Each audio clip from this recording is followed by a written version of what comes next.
Assalamualaikum warahmatullahi wabarakatuh.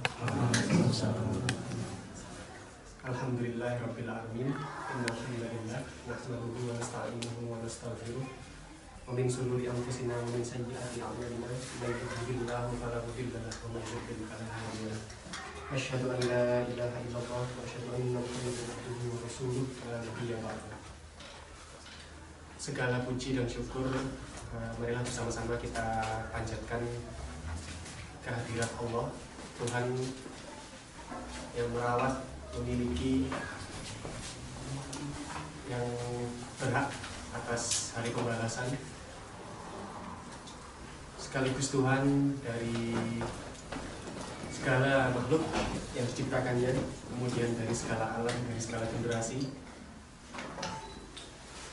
yang maha pengasih dan maha penyayang mula. Semoga salawat dan salam tetap terlimpahkan kepada junjungan kita Nabi Muhammad SAW atas setiap jasa beliau, mulai dari ditunjuknya beliau menjadi nabi hingga beliau wafat, bahkan tidak memungkiri nantinya di hari akhir kita akan tetap meminta pertolongan dari beliau, syafaat beliau. Semoga kita termasuk dalam golongan umat yang diberikan syafaat di hari akhir nanti.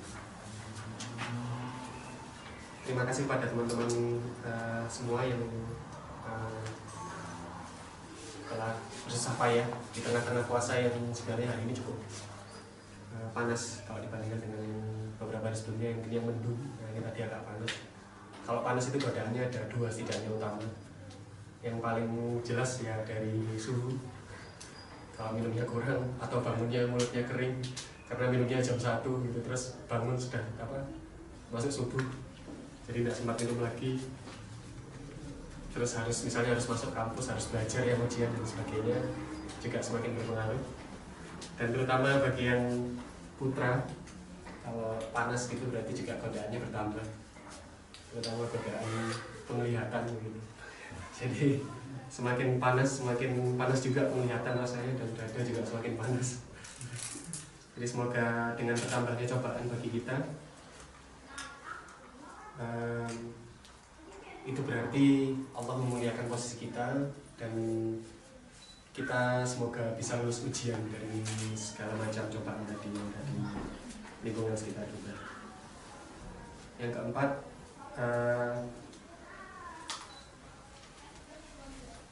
saya ingin menyampaikan sebelum saya masuk ke materi pada teman-teman semua bahwasanya seyogianya hari ini yang memberikan materi ini Mas Nugroho. Tetapi saya mendapatkan kabar kalau istri beliau sedang sakit, sehingga beliau sendiri dan keluarga belum bisa datang, sehingga saya ini mencoba menggantikan nantikan Mas Nugroho untuk memberikan materi. Jadi tadi dikabari oleh Faisal sekitar jam 2 ya, kalau saya tidak salah, setengah 3. Terus saya langsung berpikir kira-kira apa yang kiranya nanti materi itu bermanfaat buat saya sendiri sebenarnya. Jadi mengingatkan saya sendiri tentang topik apa yang sebaiknya saya sampaikan untuk diri saya sendiri. Dan tentunya saya berdoa semoga apa yang saya sampaikan nanti juga bisa bermanfaat bagi teman-teman semua. Topik yang saya pilih hari ini karena kita berada pada hari ke berapa sekarang, 24,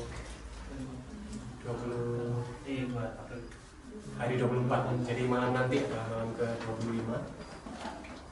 Sedangkan yang saya terima kabar dari Mas Hendro kalau hari Jumat besok tanggal 17 itu, kemarin kalau yang Jumatan juga sudah memberi informasi bahwa DMK dan Anur Mas yang sudah memastikan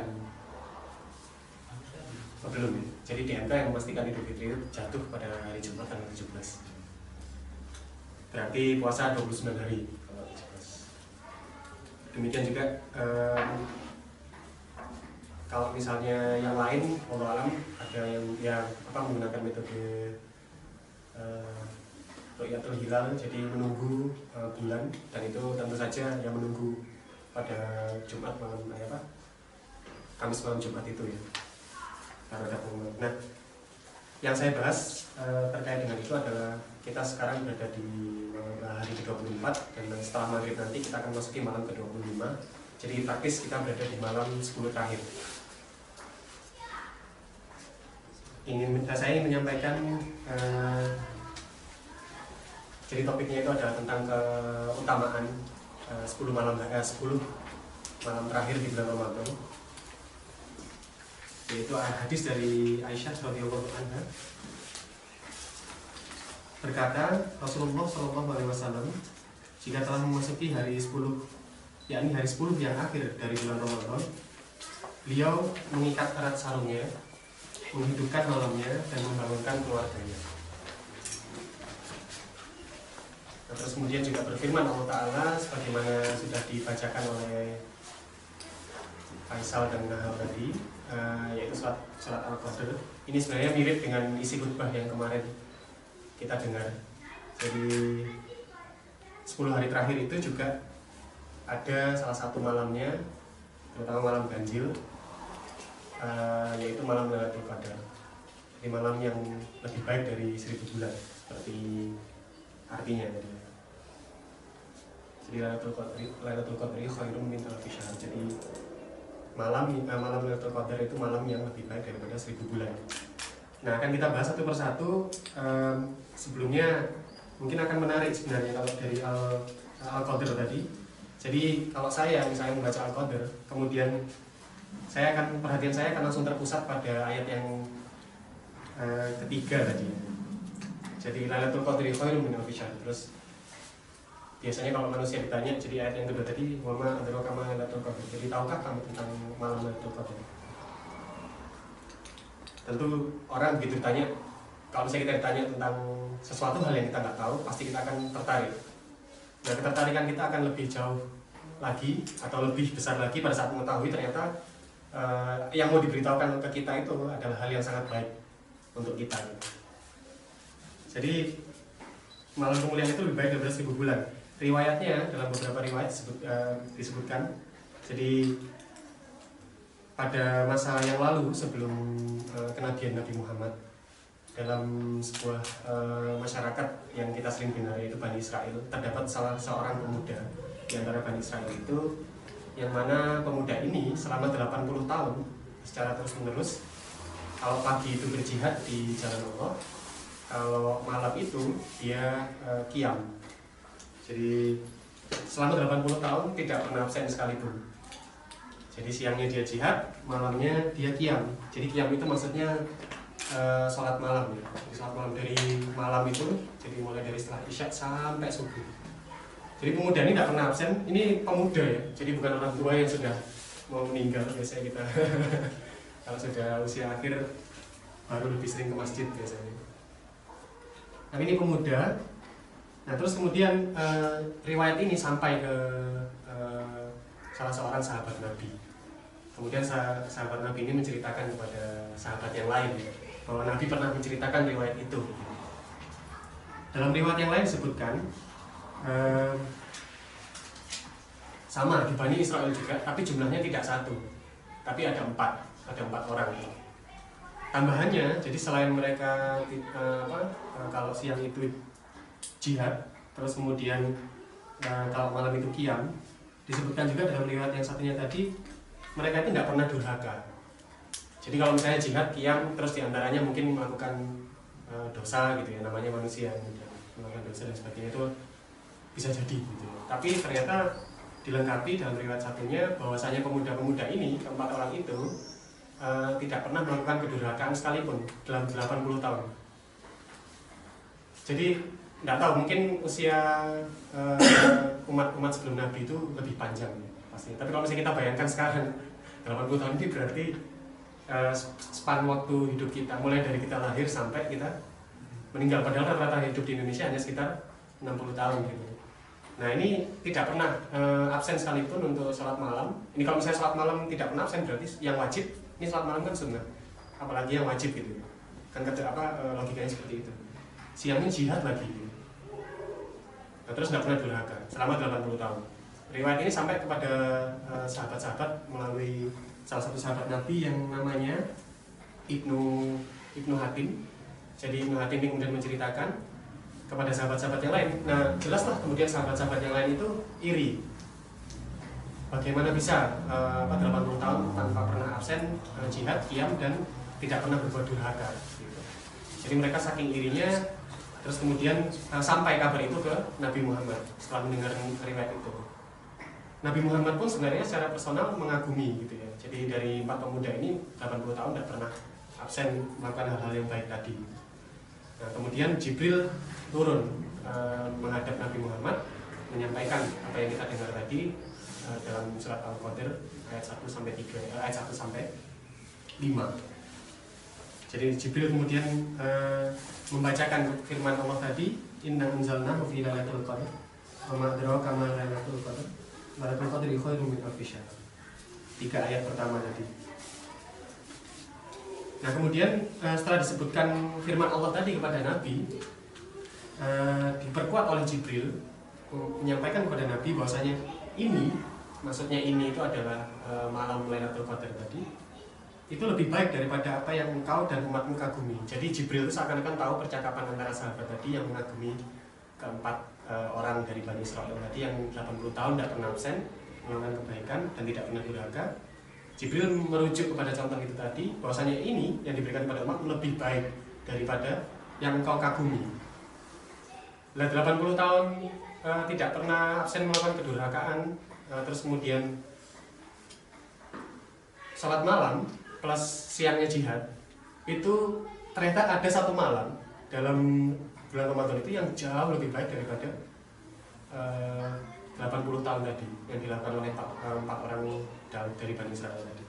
Sebenarnya secara perhitungan, kalau alfi syahr itu jadi apa? Khairun min alfi syahr. Jadi 1000 bulan itu berarti kurang lebih sekitar 83 tahun 4 bulan.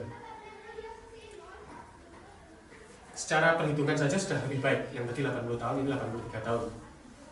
Secara perhitungan waktu ya. Tapi bisa jadi itu jauh lebih melebihi yang 80 tahun tadi secara amalan juga gitu. Karena itu tadi dilakukan dalam 80 tahun, ini dilakukan dalam waktu semalam. Jadi persis dalam malam itu, apapun kebaikan yang kita lakukan pada saat itu, nilainya lebih baik daripada 1000 bulan. Nah, pertanyaan berikutnya tentu yang banyak ditanyakan oleh sebenarnya saya sendiri dan oleh orang-orang yang umum. Kalau kita mengetahui suatu kebaikan, ini istilahnya kalau misalnya kita main game mungkin ada cheatnya gitu. Jadi orang yang empat pemuda Bani Israel tadi itu melakukan dalam 80 tahun, kita diberikan keistimewaan, tanda kutip cheat gitu ya. Kalau main game, satu malam itu bisa melakukan perbuatan yang jauh lebih baik daripada 80 bulan. Nah, pertanyaan yang datang setelah mengetahui bahwasanya kebaikan yang dilakukan dalam malam itu persis itu jauh lebih kebaikan 80 tahun tadi, maka kapan datangnya? Tentu itu menjadi pertanyaan yang lumrah gitu ditanyakan. Nah, bahwasanya kemudian kapan datangnya kita semua sudah tahu. Jadi berdasarkan hadis dari Abu Hurairah bahwasanya malam Lailatul Qadar itu sudah pasti ada di dalam bulan Ramadan. Nah, pertanyaannya kapan gitu? Pastinya. Cerita yang sama pernah dialami oleh salah seorang sahabat Nabi, jadi Abu Dar namanya. Abu Dar ini pernah mendeklarasikan diri sebagai orang yang paling sering, paling getol menanyakan pertanyaan kepada Nabi, kapan datangnya malam Lailatul Qadar. Karena mungkin Abu Dar itu pada saat mendengar firman Allah pertama kali ini, waduh, 80 tahun tidak pernah durhaka, sholat qiyam, terus kemudian melakukan jihad siang harinya, ternyata jauh lebih baik. Ada satu malam yang jauh lebih baik daripada itu semua. Tentu, mumpung Nabi masih hidup, saya harus menanyakan kapan datangnya. Saya yakin Nabi pasti tahu. Mungkin perasaan Abu Dar pada saat itu seperti itu. Nah, pada saat itu akhirnya dengan semangatnya Abu Dar itu kemudian mendatangi Nabi. Abu Dar menanyakan, wahai Rasulullah, ceritakan kepadaku tentang Lailatul Qadar. Apakah terdapat di dalam bulan Ramadan ataukah di bulan yang lain? Yang pertama ditanyakan oleh Abu Dar. Kemudian Rasulullah menjawab, tidak, ia hanya terdapat di dalam bulan Ramadan, kata sabda Nabi Muhammad. Abu Dar bertanya lagi, apakah Lailatul Qadar itu hanya ada di masa para nabi saja Apabila mereka telah tiada, maka Lailatul Qadar dihapuskan ataukah masih ada masih tetap ada sampai hari kiamat. Jadi mungkin Abu Dzar ini khawatir sewaktu-waktu nanti misalnya Nabi meninggalkan sahabat-sahabatnya, apakah masih ada Lailatul Qadar itu atau tidak? Rasulullah menjawab, tidak, bahkan Lailatul Qadar tetap ada sampai hari kiamat. Jadi sampai hari ini masih berlaku adanya malam Lailatul Qadar dalam salah satu malam di bulan Ramadan tadi. Abu Dzar tetap tidak puas. Sebenarnya Abu Dzar itu mau menanyakan kapan waktu pastinya, tapi Abu Dzar ini tidak ingin menyinggung Nabi Muhammad. Jadi pertanyaannya dari yang besar dulu, dalam bulan Ramadan enggak gitu, terus dalam apa sampai hari kiamat enggak setelah Nabi meninggal gitu. Pertanyaan lagi Abu Dzar, di bagian manakah Lailatul Qadar terdapat dalam bulan Ramadan? Tanya Abu Dzar. Rasulullah menjawab, carilah Lailatul Qadar dalam 10 malam terakhirnya. Jangan kamu bertanya lagi mengenai apapun sesudah ini. Seakan-akan Nabi Muhammad tahu kalau Abu Dzar masih mau bertanya lagi karena masih ada 10 malam. 10 malam terakhir. Abu Dzar itu pengen nanya sebenarnya malam yang kapan gitu. Nah, ternyata Abu Dzar nggak puas dengan jawaban tadi. Abu Dzar menanyakan pertanyaan lagi. Jadi di malam 20 berapakah? Karena sudah tahu tadi malam 10 malam terakhir, Abu Dzar merubah pertanyaannya menjadi di malam 20 berapakah Lailatul Qadar itu. Kemudian Rasulullah menjawab jawaban yang sama dengan jawaban yang sebelumnya. Carilah ia di malam 10 terakhir dan jangan menanyakan mengenainya sesudah ini. Nabi Muhammad 2 kali sudah menjawab pertanyaan yang sama. Ternyata Abu Dzar tetap tidak puas. Jadi belum mendapatkan apa yang dia inginkan, yaitu kepastian mengenai malam Lailatul Qadar itu tanggal 20 berapa di bulan Ramadan. Kemudian bertanya lagi Abu Dzar. Bahkan ditambahkan pertanyaannya, wahai Rasulullah, aku bersumpah kepada engkau demi hakku atas dirimu setelah engkau menceritakannya kepadaku. Di malam 20 berapakah Lailatul Qadar itu? Sudah berarti pertanyaan yang ketiga untuk hal yang sama. Akhirnya sebelum Rasulullah menjawab, Abu Dzar sudah memerhatikan mimik muka Rasulullah. Jadi mukanya sudah merah. Abu Dzar menyadari bahwasanya pertanyaan terakhirnya itu membuat Rasulullah mau marah. Nah akhirnya walaupun demikian, walaupun Rasulullah mau marah, beliau tetap menjawab pertanyaan yang sama dengan jawaban yang sama pula. Carilah Lailatul Qadar di malam yang 10 terakhir dan jangan engkau menanyakannya kepadaku sesudah ini. Maka pada saat itu juga Abu Dzar tahu diri dan tidak meneruskan pertanyaannya. Jadi 10 malam yang terakhir. Nah dari hikmah dari hadis yang diceritakan oleh Imam Ahmad Ibnu Hanbal tadi, jadi via Abu Dzar, bahwasanya Rasulullah itu menekankan bahwa 10 malam hari terakhir itu adalah istimewa karena adanya Lailatul Qadar. Jadi poin pertama 10 malam terakhir itu istimewa. Nah poin yang kedua, bahwasanya Lailatul Qadar itu tidak diberitahukan oleh Nabi mengenai kepastian kapannya. Ada hikmah yang perlu diambil. Yang pertama, bahwasannya Lailatul Qadar itu tidak diberitahukan supaya kita umatnya itu mengejar 10 malam terakhir itu lebih semangat daripada 20 malam sebelumnya. Yang kedua, kalau misalnya diberitahukan, jadi bayangkan, misalnya kita diberitahu, jadi sebenarnya ini kayak kode cheat tapi tidak diberitahukan cheatnya gitu ya, kapan gitu. Kalau misalnya kita diberitahu, maka kita sudah pasti lah ya. Kalau saya diberitahu kapan saya sudah pasti saya akan mengejar malam itu. Tetapi belum tentu saya akan mengejar malam-malam yang lainnya. Karena saya sudah tahu bahwasanya malam itu lebih baik daripada 80 tahun, 83 tahun 4 bulan untuk pastinya. Untuk apa terus kemudian ini kalau saya sebagai manusia biasa memikirkan itu, untuk apa terus kemudian saya mengejar malam yang lainnya. Nah, ini hikmah yang kedua. Jadi yang kedua ini kombinasi hikmah dari yang kedua itu adalah bahwasanya supaya kita semua itu mengejar malam Ramadan, terutama malam yang 10 terakhir. Kenapa yang 10 terakhir ini ditekankan? Karena misalnya saya sebagai oding gitu ya, itu sebenarnya merasakan pada saat awal-awal bulan Ramadan itu sangat semangat luar biasa. Jadi biasanya sehari bahkan beberapa teman-teman itu mungkin yang mengikuti aktivitas sehari sejus Kalau bulan Ramadan bisa jadi didobelkan 2 juz dalam sehari. Sebenarnya kalau dekat-dekat kesini juga nggak apa-apa, agak maju sih. Adik kami mungkin maju dikit sini ya. Ada space lagi.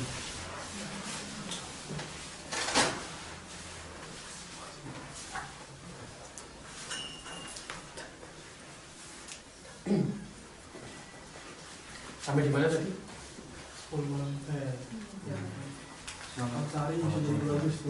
Oh iya. Jadi awal-awal bulan Ramadan, bahkan kita punya semangat lebih ya. Jadi mulai tarawihnya itu rutin, dan itu terbukti juga. Kalau misalnya kita pulang ke Indonesia puasa, coba kita lihat masjid-masjid sekitar rumah kita, di komplek kita, di kampung dan sebagainya. Malam-malam pertama itu sudah menjadi pemandangan yang umum, softnya penuh sampai bahkan harus beber tikar ya kalau kata orang Jawa, beber klosol. Maksudnya membuat soft baru di luar masjid. Karena nggak cukup.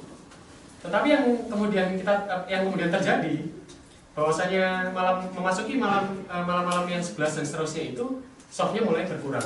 Apalagi memulai masuki malam yang 10 terakhir. Mungkin hanya sekitar 2-3 soft kalau sisanya itu. Sisanya yang terakhir kemana entah.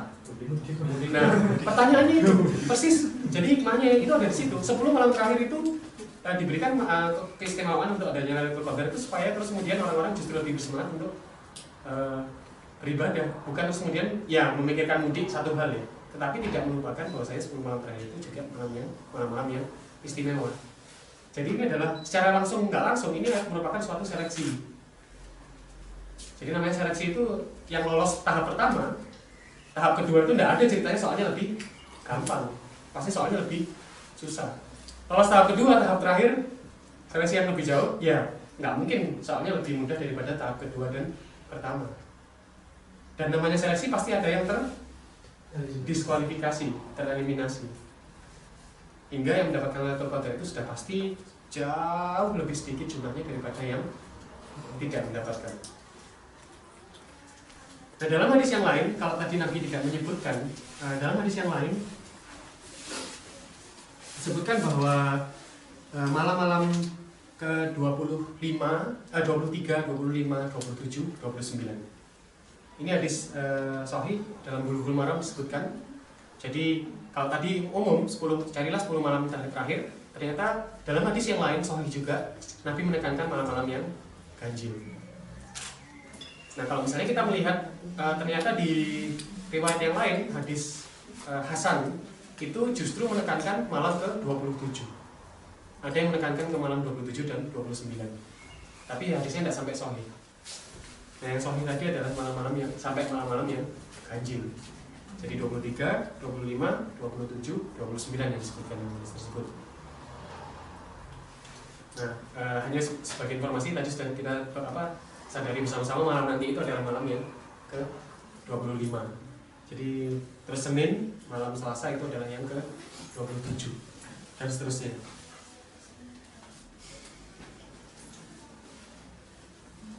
Maaf, saya lupa menyebutkan yang malam 21 ini ada redaksinya. Iya. Nah, pertanyaan berikutnya, kalau misalnya kita sudah tahu 10 malam terakhir itu adalah malam yang istimewa, maka apa yang bisa kita lakukan untuk mengisinya? Jadi tadi di awal saya sudah bacakan bahwasanya ada hadis dari Aisyah radhiyallahu anha, ia berkata, Rasulullah SAW jika telah memasuki 10 hari terakhir, ia melakukan 3 hal. Yang pertama, mengikat erat sarungnya, menghidupkan malamnya, dan membangunkan keluarganya. Ada redaksi yang lain bolak-balik tadi. Yang manapun itu intinya 3 hal tadi. Jadi mengikat erat sarungnya, menghidupkan malamnya, dan membangunkan keluarganya. Nah, sebenarnya apa makna mengikat erat sarungnya? Ada teman-teman yang mungkin membantu saya. Mengikat erat sarungnya itu maksudnya apa?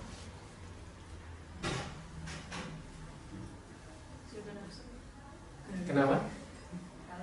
Kenapa?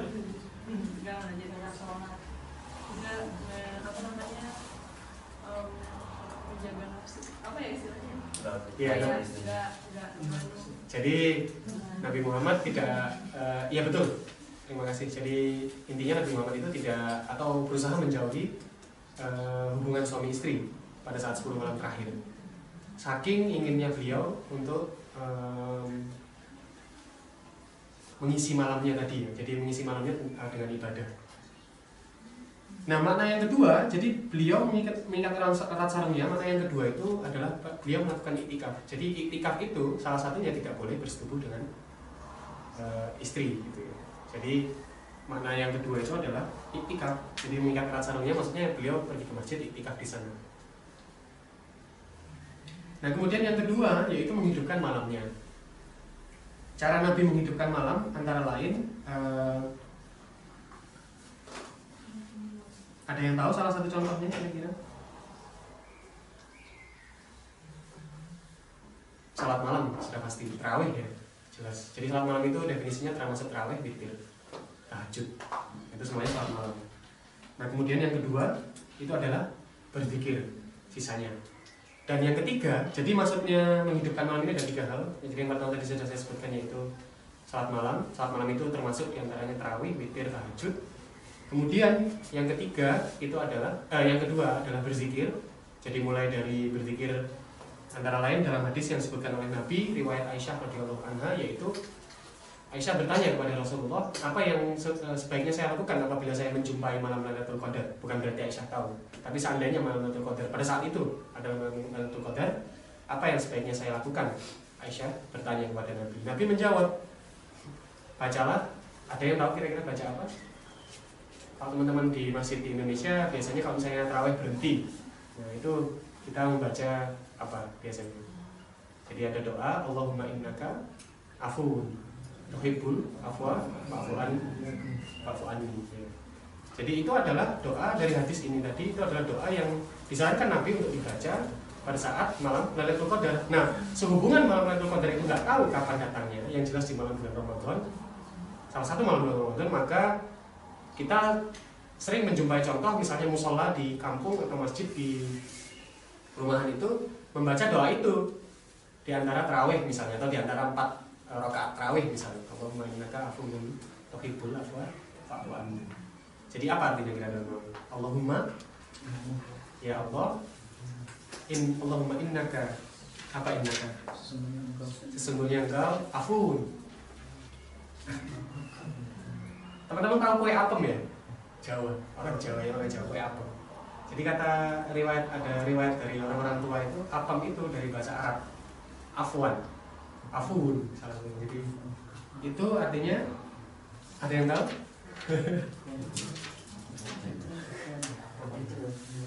Jadi Allahumma innaka ya Allah, engkau sesungguhnya adalah yang maha pengampun. Jadi afwan itu maaf ya, maaf. Tuhibbul afwa fa'fu anni, dan suka memberi ampunan. Fa'fu anni. Jadi tuhibbul afwa itu suka memberi ampunan. Jadi kalau misalnya teman-teman lihat film India ya, apa Muhabbatin bahasa Arab itu sebenarnya. Ya muhibah itu kan ya mungkin artinya ya apa?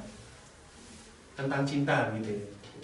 Nah, suka ini jadi tuhibbul afwa. Jadi suka memberikan.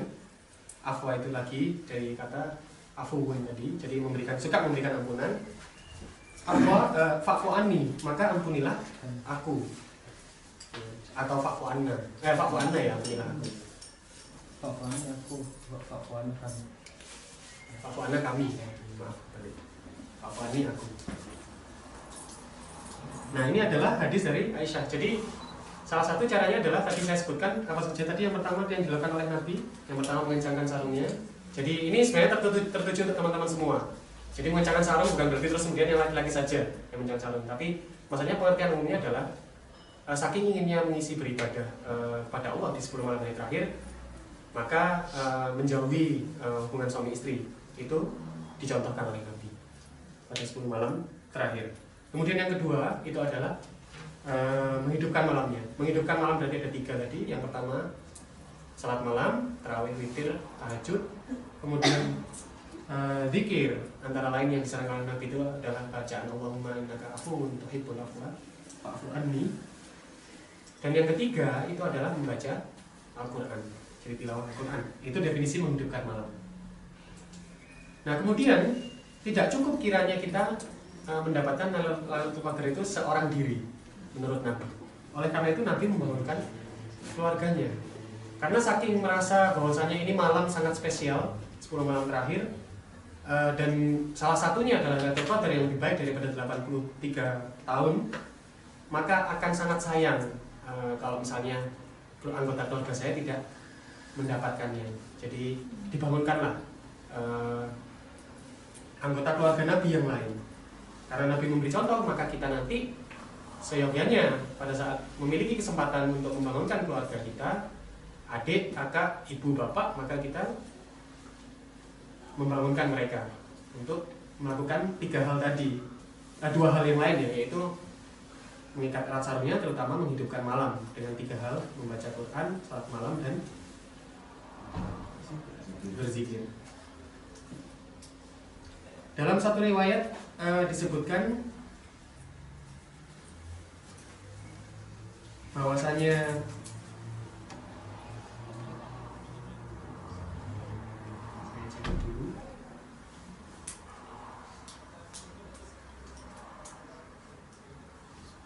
jadi ada sebuah hadis hasan dari Abu Daud.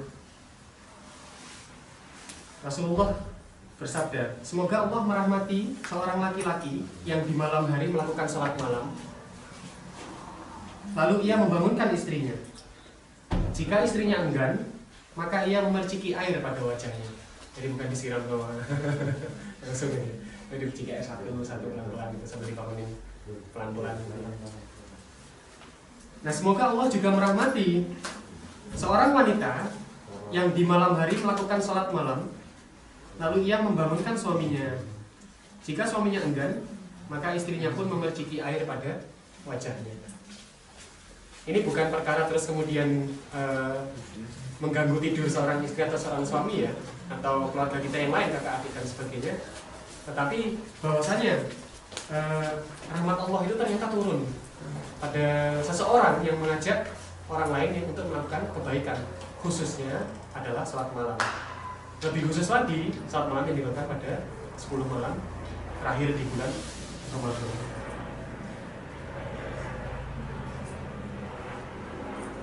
Nah kalau misalnya teman-teman belum punya suami atau belum punya istri, ya berarti nanti temennya yang satu nung, satu kamar. Jadi dibangunkan dulu, kalau nggak bangun diperciki air dikit-dikit gitu ya. Itu sunnah Nabi yang dicontohkan oleh Nabi.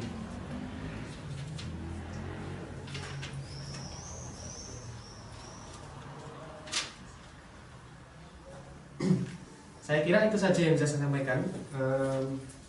Sepertinya dari hal utama yang bisa dilakukan berdasarkan hadis Aisyah tadi ada 3 hal yang sudah kita bahas. Sebenarnya ada beberapa hal lain yang bisa dilakukan untuk mengisi malam-malam 10 hari terakhir tadi. Tetapi mungkin kita bahas saja dalam siapa tahu nanti terbahas dalam diskusi kita. Jadi saya berharap ada beberapa hal yang mungkin kita bisa diskusikan. Jadi sementara saya cukupkan materinya. Semoga bermanfaat untuk teman-teman semua. Billahi taufiq wal hidayah. Wassalamualaikum warahmatullahi wabarakatuh. Baru saya kita dengarkan materi dari Bapak Ustadz.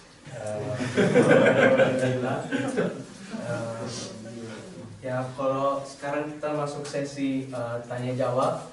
Kalau saja ada yang ingin bertanya untuk didiskusikan bersama Bapak Ustadz, silakan bisa dibilang sekarang.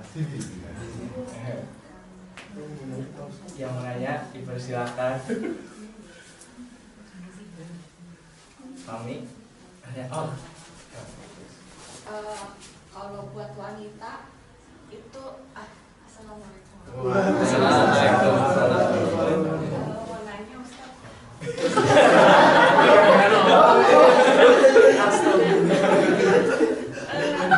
Kalau itikaf itu buat wanita lebih baik di rumah atau di masjid juga? Iya kan. Ditambung dulu. Oke, kita tambahkan terima kasih buat pertanyaannya. Ada lagi yang mau bertanya? Dan kalau gitu kita jawab aja dulu ya, Mas. Iya, bismillah. Jadi sebenarnya kalau kita bahas itikaf, kita bertanya dulu sebenarnya itikaf itu apa? Secara makna itikaf itu artinya memenjarakan yang pertama. Atau yang kedua, definisi yang kedua yaitu menahan diri dari berbagai kegiatan yang rutin dikerjakan. Nah, ya antara lain seperti tadi yang contohkan Nabi ya, yaitu berhubungan suami istri misalnya. Atau rutin dikerjakan misalnya malam hari biasanya kita mengerjakan tugas libur dulu. Nah maksudnya terus kemudian tentunya ada pertanyaan berikutnya yaitu menahan diri dari pekerjaan rutin dikerjakan untuk melakukan apa? Nah, itu ya, seperti apa? Nah dalam definisi umumnya itikaf itu yaitu yang ada pendapat pertama mengatakan jadi berdiam diri di dalam masjid untuk beribadah kepada Allah yang dilakukan dengan orang tertentu dan cara yang tertentu pula. Jadi yang pertama, poin pertama poin pertama itu adalah di dalam masjid. Jadi itikaf itu dilakukan di dalam masjid. Kemudian yang kedua tujuan itikaf itu adalah beribadah kepada Allah. Jadi misalnya itikaf terus berdiam di dalam masjid terpenuhi tapi tetap membawa tugas gitu di sana mengerjakan. Semoga Allah tetap menghitung itu sebagai itikaf. Allah alam Nabi ya. Karena yang kedua tujuannya untuk ibadah pada Allah. Tapi kalau misalnya niatnya mengerjakan tugas untuk belajar karena ilmu itu menuntut ilmu itu wajib, diperintahkan wajib oleh Allah bagi muslimin dan muslimat, maka itu tetap beribadah kepada Allah. Bukan mengerjakan tugas karena misalnya besok dikumpulkan takut nggak dapat nilai. Nah, niatnya yang salah. Makanya tergantung niatnya. Nah, yang pertama tadi berdiam dalam masjid, yang kedua untuk beribadah kepada Allah, yang ketiga dilakukan dengan cara tertentu. Jadi ada cara-caranya, tapi kita tidak membahas detail bagaimana cara itikaf itu. Tapi secara umum berdiam diri di dalam masjid itu cukup untuk beribadah kepada Allah. Cara tertentu tadi yang kita ambil dari misalnya hadis Aisyah, ya 3 hal tadi. Berarti sholat malam, sholat malam itu definisinya ada banyak, antara lain witir, tarawih, tahajud, atau membaca Quran tadi, atau juga berzikir. Pertanyaannya yang lebih spesifik, kalau misalnya untuk perempuan itu bagaimana berarti? Karena perempuan itu khusus dalam Islam, terutama kalau misalnya kita membicarakan perempuan berada dalam kondisi ini perempuan. Misalnya kalau misalnya tadi pertanyaannya umum, berarti saya anggap ada 2 hal, ada 2 keadaan. Untuk wanita yang pertama, wanita yang dalam keadaan suci, dan yang kedua dalam keadaan yang junub atau sedang menstruasi tadi. Nah kalau misalnya wanita sedang menstruasi, ini sudah bukan jadi perdebatan ulama, ya berarti tidak bisa, karena dalam masjid tidak boleh ada wanita yang sedang menstruasi. Nah itu sudah tidak ada perdebatan ulama. Makanya terus kemudian kita sering mendengar hadis Nabi kalau untuk sholat Idul Fitri dan Idul Adha itu boleh justru disarankan untuk dilaksanakan di lapangan. Karena bahkan pada saat itu spesifik dalam hadis itu Nabi menyebutkan untuk wanita-wanita yang sedang haid sekalipun disarankan untuk datang. Karena mendengarkan khutbah Id itu adalah salah satu keutamaan hari Idul Fitri tadi. Oleh karena itu sholat di lapangan itu lebih diutamakan. Karena di masjid otomatis yang wanita tidak bisa ikut hadir. Tapi sudah menjadi pemandangan lumrah, misalnya di masjid itu tidak cukup kemudian membuat tambahan tikar di luar dan sebagainya. Nah ini sudah di luar masjid. Ya dengan demikian berarti wanita-wanita yang sedang menstruasi tadi pun sebenarnya bisa untuk hadir setidaknya mendengarkan khutbahnya saja, bukan untuk ikut sholat idnya. Nah kalau itikaf untuk kasus yang kedua tadi, maka sudah bukan menjadi perdebatan ulama bahwa wanita yang dalam keadaan menstruasi ini tidak perlu datang ke masjid untuk itikaf. Nah terus yang kedua, bagaimana kalau wanita dalam kondisi yang kedua tadi, yaitu wanita yang sedang dalam keadaan suci. Pandangan ulama itu terbagi menjadi 2. Ada yang menyarankan wanita untuk tetap itikaf di masjid. Ada yang menyarankan wanita untuk tetap itikaf tanda kutip di rumah saja. Nah, dua-duanya sama-sama kuat, tergantung kita mau mengambil yang mana. Sebenarnya secara praktis dalam pelaksanaan, kalau misalnya kita berangkat terutama bagi yang wanita. Kalau yang laki-laki nggak masalah, sendirian pun nggak ada masalah malam-malam dan sebagainya. Tapi kalau misalnya kita sudah yakin dalam masjid itu ada temannya yang menemani dan sebagainya, ada kita mengajak teman-teman kita yang lain berangkat, maka berangkat iktikaf ke masjid tidak ada salahnya. Nah, saya nggak akan membahas lebih jauh pendapat siapa dan satunya, tapi ada dua pendapat itu. Silakan mengambil yang manapun itu, yang lebih memudahkan saya kira yang lebih prefer. Jadi kalau saya lebih memudahkan di rumah, karena misalnya saya sebagai wanita punya anak untuk saya urus, maka ini menjadi lebih utama untuk tetap tinggal di rumah. Tapi misalnya saya ingin iktikaf di masjid, mumpung saya masih belum nikah dan saya bisa mengajak teman, saya tahu ada murim juga di sana, maksudnya ada teman-teman wanita yang lain, dan masjid itu juga selalu menyediakan tempat terpisah antara laki-laki dan perempuan, maka tidak apa-apa untuk iktikaf ke masjid. Saya kira itu yang bisa saya jawab. Wallahu alam, bisa dicek pendapatnya tentang dua pendapat tadi. Pertanyaan berikutnya sebenarnya yang lebih terkait dengan Lailatul Qadar tadi. Jadi kalau misalnya saya seorang wanita, saya sedang menstruasi, apakah saya masih bisa mendapatkan malam Lailatul Qadar? Pertanyaan berikutnya kemudian seperti itu. Atau misalnya saya tidak iktikaf, apakah saya bisa mendapatkan Lailatul Qadar? Nah, sebenarnya tidak ada kaidah dalam mengisi Lailatul Qadar itu harus iktikaf, tidak. Tetapi bahwasanya malam itu yang umum dipandang oleh pandangan ulama itu adalah barang siapa melakukan kebaikan dalam Lailatul Qadar itu, ini tidak jelaskan kemudian kebaikan itu dilakukan di mana, apakah itu iktikaf, apakah itu membaca Quran, apakah itu salat malam, apakah itu berzikir, apakah itu melakukan kebaikan-kebaikan yang lain. Tapi yang disebutkan secara umum pandangan yang lebih banyak disetujui oleh ulama, yaitu kebaikan secara umum itu kebaikannya dinilai lebih dari 1000 bulan. Nah, kalau misalnya kita ingin mendapatkan Lailatul Qadar tetapi kita tidak memungkinkan untuk pergi iktikaf misalnya, maka masih banyak kebaikan-kebaikan yang lain yang bisa kita lakukan. Antara lain dalam Riyadhus Shalihin disebutkan bahwasanya salah satu kebaikan yang bisa kita lakukan, antara lain ini salah satu jenis kebaikan, yaitu jadi beriman kepada Allah dan berjuang di jalannya, itu sudah merupakan kebaikan. Memerdekakan budak, nah budak ini tidak ada sekarang. Memerdekakan budak yang sangat disayangi tuannya dan yang paling mahal harganya. Jadi memerdekakan budak, tapi bukan budak yang udah tua sakit-sakitan gitu, tapi yang paling mahal dan yang paling disayangi tuannya, tentu harganya mahal. Itu juga satu kebaikan. Nah, terus kemudian bahkan ini sebenarnya ceritanya sahabat menanyakan kebaikan apa yang bisa dia lakukan. Kalau misalnya saya tidak sanggup, kata sahabat itu pada saat itu, untuk memerdekakan budak, apa yang bisa saya lakukan? Maka membantu orang yang sedang bekerja atau menyibukkan diri agar hidupnya tidak sia-sia, itu juga sebuah kebaikan. Nah, kalau misalnya dalam konteks ini, untuk misalnya wanita yang sedang berhalangan menstruasi, ingin tetap melakukan kebaikan dalam malam-malam 10 malam bulan Ramadan tadi, salah satunya ini membantu orang yang sedang bekerja atau menyibukkan diri agar hidupnya tidak sia-sia. Berarti konteks yang masuk dalam kategori itu antara lain yang membantu atau menyiapkan sahur.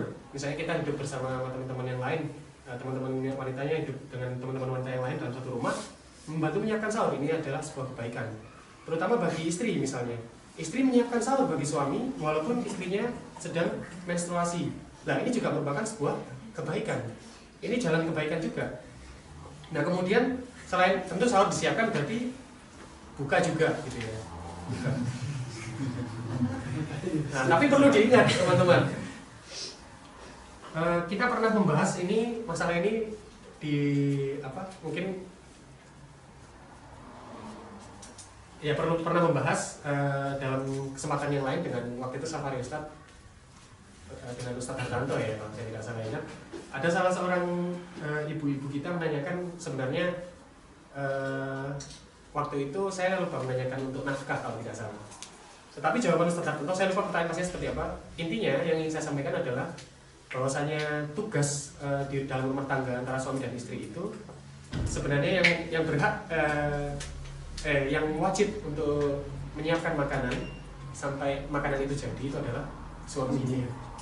Kayaknya itu materinya Mas Nugroho waktu pergantian pengurus. Oh, udah ya, disampaikan Mas Nugroho juga ya waktu itu ya. Iya, ya udah berarti diulang oleh Mas Nugroho. Saya perkuat waktu itu pernah dibahas di Safari Ustadz. Dan saya juga pernah membaca beberapa artikel yang membahas tentang itu. Jadi salah kaprah ya. Jadi pandangan mayoritas masyarakat Indonesia bahwasanya tugas istri itu kemudian hanya di dapur saja. Tidak. Tapi bahwa istri itu bukan tugas istri ya, sekali lagi. Justru itu tugas suami. Jadi nafkah itu bentuknya justru dalam beberapa ulama. Jadi kan kita sudah sepakat ya, memberikan nafkah itu adalah kewajiban suami. Dan memberikan nafkah kewajiban suami diturunkan oleh ulama. Bentuk nafkah itu tidak hanya uang saja, tetapi sampai pada saat makanan jadi. Bahkan ditekankan oleh beberapa ulama, kalau kita membawa bahan makanan mentah, bukan itu yang dimaksud oleh nafkah. Jadi bahan mentah saja nih masak, bukan itu. Bahkan sampai jadi makanan jadi pun itu adalah tugas suami. Tetapi bahwa istri kemudian merelakan dirinya untuk melaksanakan tugas-tugas semacam itu berarti luar biasa pahalanya. Karena kita semua sepakat bahwa tugas istri itu juga cuma satu, yaitu mentaati suaminya. Kecuali kalau suaminya memerintahkan kemungkaran kepada Allah. Jadi tugas kewajiban istri hanya satu. Tetapi tidak termasuk menyiapkan makanan. Nah, bahwa saya terus kemudian istri itu ekstra melaksanakan tugas-tugas di rumah tadi ya, mulai dari menyiapkan makanan dan seterusnya ya, itu pahalanya luar biasa. Karena bukan tugas tapi dilaksanakan dan berdasarkan kecintaan kepada Allah dan suaminya tentunya, maka luar biasa balasannya. Ini tadi dalam konteks sebenarnya dalam konteks pertanyaan, kalau misalnya wanita tadi misalnya berhalangan atau haid tapi tidak bisa iktikaf, juga tidak bisa membaca Quran, tidak bisa sholat, terus apa yang bisa kita lakukan? Nah, contoh-contoh kebaikan yang bisa dilakukan dan lain seperti itu. Tentu yang lain yang bisa disebutkan yaitu bersedekah, infak dan seterusnya. Itu juga bisa kita lakukan, terutama dalam 10 malam terakhir. Saya kira itu yang bisa saya jawab pertanyaan pertama tadi. Saya kembalikan ke Nova. Ya, makasih buat Mas Odi buat jawabannya. Pak Ustadz Odi.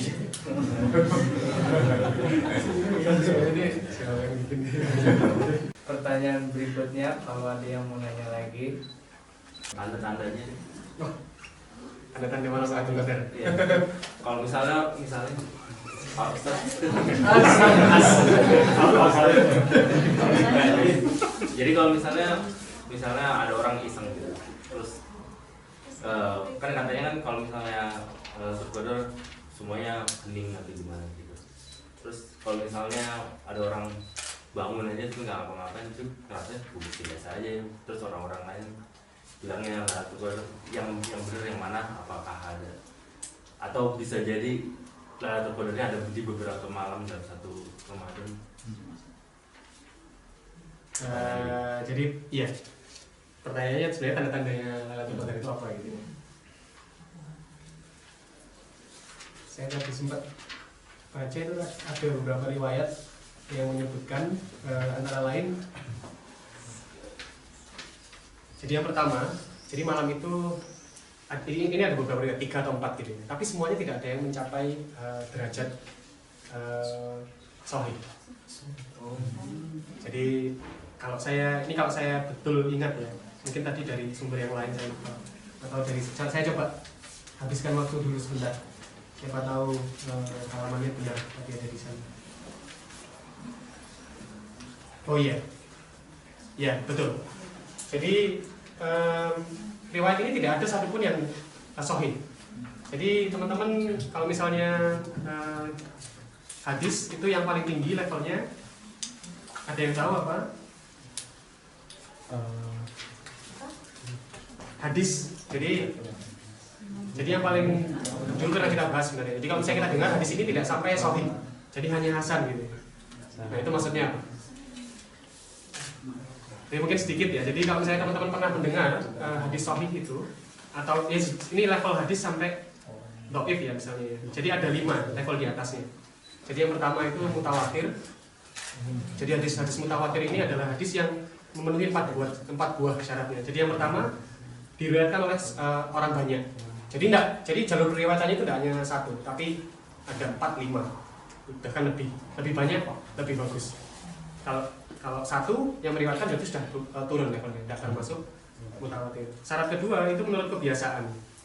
Jadi orang banyak tadi tidak mungkin, kalau misalnya mereka berkumpul tidak mungkin bersepakat dalam suatu kemungkaran. Jadi misalnya ada ini katakanlah ya, imam-imam 4 itu hidup dalam masa zaman, terus kemudian mereka berkumpul, terus mereka berijtihad terhadap suatu hal yang mungkar terhadap Allah. Tidak mungkin rasanya 4 imam itu kan. Nah, mungkin satu mungkin mungkar, tapi kalau sisanya tidak mungkin. Dan kalau misalnya satu orang yang berkumpul dalam yang lain, mereka tidak akan mungkin, justru tidak akan mungkin melakukan kemungkaran. Itu yang kedua. Yang ketiga, mereka melewatkannya melalui orang yang semisal. Jadi ABC bilang begini, ABC bilang begini, ABC bilang begini, tapi jalurnya beda. Orang yang keempat itu beda. Jadi D, E, F. Jadi ABC tadi sama semua. Nah ini berarti itu termasuk hadis yang mutawatir, yang ketiga tadi. Terus kemudian yang keempat, orang yang terakhir tadi yang bilang yang menyampaikan hadis tadi periwayatnya itu adalah predikatnya orang yang hasan. Baik, jadi maksudnya orang yang tidak pernah bohong, terkenal jujur, baik, sholat waktunya, sholat 5 waktunya terjaga dan seterusnya. Jadi dalam suatu riwayat pernah disebutkan waktu itu ada salah seorang sahabat yang kalau misalnya orang Indonesia berternak gitu ya, berternak ayam itu kayak kur gitu manggil ayam, tapi tidak ada makanannya di tangannya. Nah akhirnya hadisnya turun level gara-gara ada orang lain yang melihat, oh dulu dia pernah membohongi ayam. Ya mungkin waktu itu entah bukan ayam apa, saya tidak tahu. Tapi kuda. Iya, wallahu alam, saya tidak tahu hewannya apa, tapi waktu itu ada sahabat melihat sahabat lainnya waktu itu membohongi, tanda kutip membohongi hewan, padahal hewan. Jadi, nah setelah mutawatir ini kalau tidak memenuhi level mutawatir turun ke hadis ahad. Jadi hadis yang di dalamnya terdapat cacat salah satunya tadi dalam salah satu 4. Jadi misalnya yang orang terakhir tadi predikatnya bukan hasan, turun ke ahad. Nah terus kemudian baru sahih. Sahih itu ternyata level ke-3. Jadi hadis yang diuraikan oleh orang yang adil, sanadnya mutasil, jadi berhubungan dengan satu yang lainnya walaupun ada perbedaan orang di antaranya tadi karena terus kemudian tidak memenuhi syarat mutawatir. Itu sahih. Nah terus kemudian baru setelah sahih tadi kalau misalnya tidak memenuhi syarat sahih baru turun ke hasan. Nah jadi hadis yang kita dengar berikut ini tentang tanda-tanda malam-malam qadar itu tidak ada yang mencapai level sahih, hanya sampai pada level hasan. Di antaranya cuacanya bersih. Jadi cuaca bersih maksudnya terang, jadi bulan itu kelihatan. Kemudian hening, suhunya tidak dingin, tidak pula panas. Tidak ada suatu bintang pun yang dilemparkan, jadi tidak ada bintang jatuh saat itu. Pagi harinya matahari terbit dalam keadaan sempurna, maksudnya bercahaya tapi tidak panas, pas gitu. Tapi sekali lagi ini hasan. Dalam beberapa riwayat bahkan lafadznya dalam dalam lafadz hadis tersebut ada beberapa hal yang mungkar. Jadi ini hanya tanda-tanda saya sebutkan saja hanya sebagai pengetahuan tapi bukan sebagai acuan. Oleh karena itu intinya kembali lagi, oleh karena itu tadi Abu Dzar waktu menanyakan kepada Nabi tidak diberitahukan, bahkan tanda-tandanya pun tidak. Nah, jadi bisa bermakna dua, Nabi Muhammad sebenarnya tahu tetapi tidak ingin memberitahu karena beliau mengetahui kalau misalnya atau beliau tahu kalau misalnya nanti diberitahukan maka orang-orang kebanyakan akan mengejar malam-malam Qadar dan kemudian melewatkan malam-malam yang lain. Atau beliau memang tidak diberitahu, itu wallahu a'lam bishawab. Tapi yang jelas di antara lain tanda-tandanya seperti itu. Oleh karena itu wajar apabila tadi Afif menyebutkan kalau misalnya terus kemudian orang-orang berantem, oh tadi malam itu kok saya merasa dapat malam-malam Qadar soalnya tanda-tandanya seperti ini dan sebagainya. Ya karena yang tanda-tanda disebutkan tadi berupa cuaca, dan cuaca itu relatif dari tempat satu ke tempat yang lain. Bahkan cuaca itu relatif dari orang satu ke orang yang lain. Tadi contohnya tidak panas, tidak dingin, ya sejuk gitu. Nah, orang lain, orang kita sejuknya kita dengan sejuknya orang Jerman berbeda. Nah, Allah alam bisawab, tapi itu yang bisa saya jawab.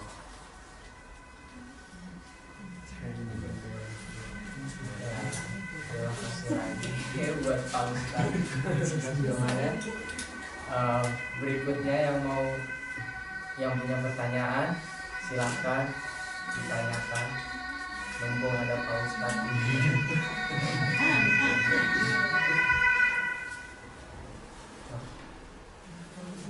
Oh, ya. Waalaikumsalam. Saya mau nanya tentang Lailatul Qadar, tentang puasa. Kan di sini kan kita kan wajib menuntut ilmu kan Mas. Tapi ada teman-teman kita, beberapa teman-teman kita yang bilang puasa dulu deh, kebetulan lagi klausul fase, soalnya gue juga nggak bisa puasa kalau nggak bisa belajar kalau lagi puasa karena satu dan dua. Terus dia bilang kan kita juga di sini wajib menuntut ilmu gitu. Jadi nanti diganti aja deh pas nanti, tapi nggak pas Ramadan. Sedangkan yang kita tahu kan puasa Ramadan itu wajib dan itu 1 bulan dalam 1 tahun. Kira-kira menurut Mas Odi gimana? Dan apa yang masih kita lakukan untuk untuk memberitahu tentang TSB tersebut? Terima kasih. Sebenarnya kalau kalau menurut saya tidak berani jawab.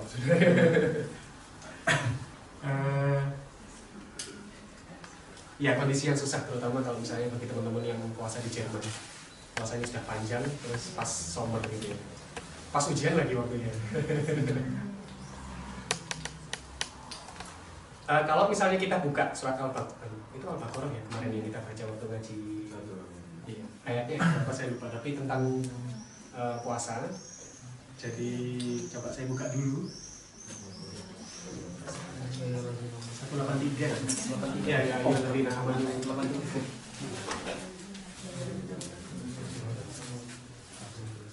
Coba kalau misalnya, ya. Jadi mulai dari ayat 183, artinya itu, hai orang-orang yang beriman, diwajibkan atas kamu berpuasa sebagaimana diwajibkan atas orang-orang sebelum kamu agar kamu bertakwa. Jadi betul sekali kata Edi, hukumnya wajib. Saya tidak membantah. Ini sudah tertulis di Al-Quran. Nah kemudian yang kedua, ayat yang kedua 184, kalau misalnya kita ingin melihat di sana, sebenarnya sudah ada ketentuan atau beberapa hal yang disebutkan pengecualian dari ayat yang pertama tadi. Jadi antara lain, au ala safarin fa'iddatum min ayyamin ukhra. Jadi yaitu orang yang, oh maaf saya terlewat. Ya, jadi apabila di antara kamu ini faman kana minkum maridon aw ala syafarin. Jadi maridon atau maridon itu maksudnya berada dalam keadaan yang sakit ya, jadi tidak sehat ya maridon. Aw ala juga ala syafar, ala syafar itu maksudnya berada dalam kondisi berjalan lalu ia berbuka. Ini ada keterangan selanjutnya, keterangan kakinya itu lalu ia berbuka, maka wajiblah baginya berpuasa sebanyak hari yang ditinggalkan itu. Jadi artinya dalam konteks melakukan perjalanan atau sakit boleh meninggalkan puasa selama diganti. Nah terus kemudian ketentuan yang lain, dan wajib bagi orang-orang yang berat menjalankannya. Ini ayatnya hanya menuliskan berat menjalankannya jika mereka tidak berpuasa, tapi tidak menyebutkan lebih jauh sebenarnya kategori berat itu apa. Jadi membayar fidyah, maksudnya ini jika mereka tidak berpuasa tapi untuk mengganti ya, bukan kategori tambahan di luar dua tadi. Tapi orang-orang yang berat menjalankannya, maksudnya menjalankan puasa pengganti, itu membayar fidyah. Jadi kalau misalnya kita perjalanan terus sakit, tidak bisa puasa, puasanya boleh ditinggalkan tapi diganti. Kalau misalnya puasa diganti tadi tidak kuat juga, misalnya kebetulan pada saat itu, terus kemudian ini untuk ibu-ibu, terutama ibu-ibu yang hamil misalnya kalau setelahnya terus hamil gitu. Terus juga setelah hamil itu menyusui gitu misalnya 2 tahun lagi kan, nah itu terus nggak kuat puasa, takut asinya kurang misalnya, itu boleh meninggalkan puasa tadi untuk kemudian membayar fidyah. Tapi diutamakan dicoba dulu. Jadi jumhur ulama mengatakan coba, tapi sebenarnya ulama itu beda 3 pendapat. Ada yang mengatakan harus mengutamakan mencoba mengganti dulu, ada yang langsung membayar fidyah saja. Yang ketiga ini saya lupa. Atau iya, pokoknya ada 3 atau 4 saya lupa. Tapi yang jelas umumnya 2 itu tadi ya. Jadi fidyah apa? Coba diganti dulu, kalau misalnya tidak bisa langsung bayar fidyah boleh.